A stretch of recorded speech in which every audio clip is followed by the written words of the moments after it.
এই গাখীৰখিনি বিক্ৰী কৰি ৰাতিটা পোৱালি মই ক'ত বটল ক'ত মানে পইচা পাওঁ চালিৰ পৰাৰ খৰচ মই এনেকৈ যোগাইছিলোঁ।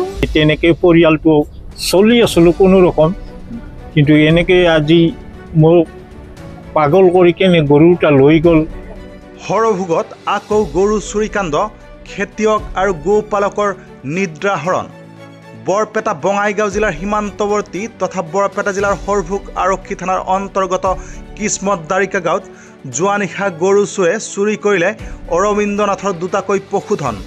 সাধাৰণ খেতি বাতি কৰি আৰু গো পালনেৰে সংসাৰ চলাই থকা আৰু দুজনীকৈ জীয়ৰীক মহাবিদ্যালয়ত পঢ়ুৱাই থকা অৰবিন্দ নাথৰ ঘৰত হোৱা গৰু চুৰি কাণ্ডই পৰিয়ালটোলৈ এক অনাকাংক্ষিত দুৰ্যোগ নমাই আনিছে।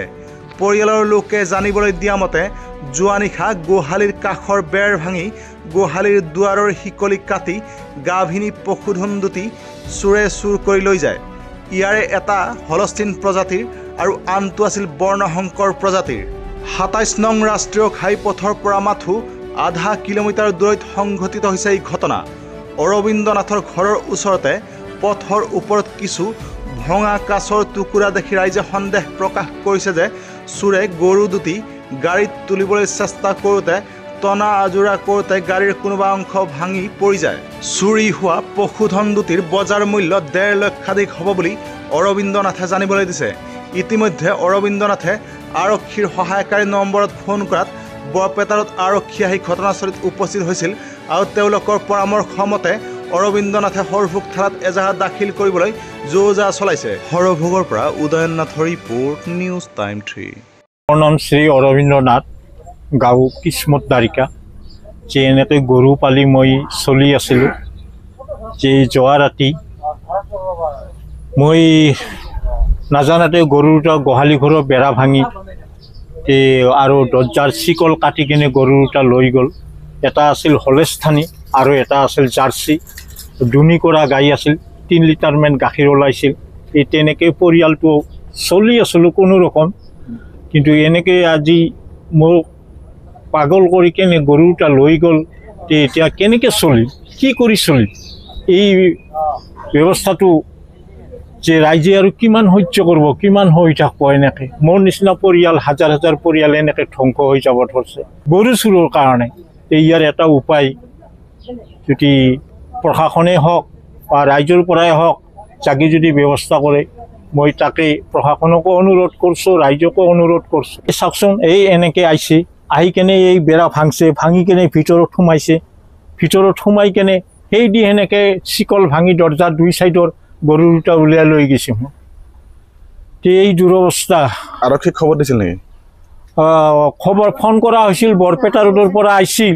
বৰপেটাৰ পৰা আহি কেনে তেওঁলোকে সৰভোগ থানাতো খবৰ দিব দিছে, এখন এজাহাৰ দিব দিছে। এতিয়া তাই সৰভোগ থানাত হয়তো এজাহাৰ দিব যাব লাগব।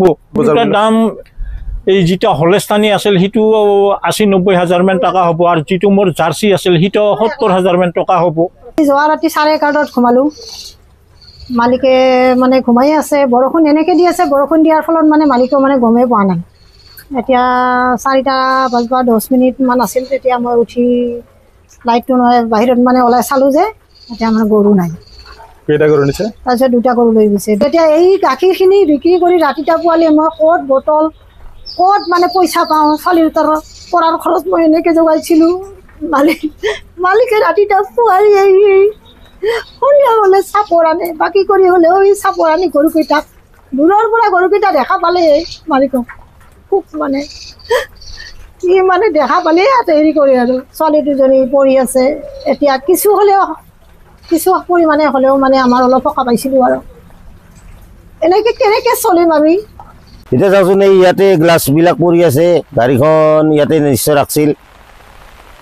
গৰু দুটা তাৰমানে ইয়াতে উঠাইছে, এইবিলাক এই চাইডত এই গৰু দুটা যুঁজাযুঁজি কৰিছে, নিব পৰা নাছিল। পোহা গৰু, বহুত মৰমৰ গৰু আছিল। এতিয়া আমাৰ গাঁৱত এনেকৈ হৈয়ে থাকে মাজে সময়ে গৰু চুৰিটো খুব এটা মানে নিত্য নৈমিত্তিক ঘটনাৰ নিচিনা হৈছে।